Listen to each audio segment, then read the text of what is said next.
Evet, yine bir Volkswagen Transporter'ımız. Aynamız orijinal fabrikasyon. Kırılmış, abimiz 2-3 aydan beri banttan idare etmiş. Aynayı sökeceğiz. Orijinal ayna, radyo antenli ayna. Tezgaha alacağız.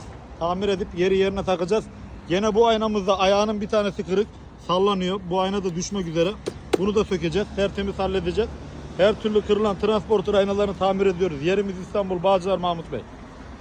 Evet, aynalarımızın ikisini de söktük. Tezgaha alıyoruz. İkisini de değiştireceğiz.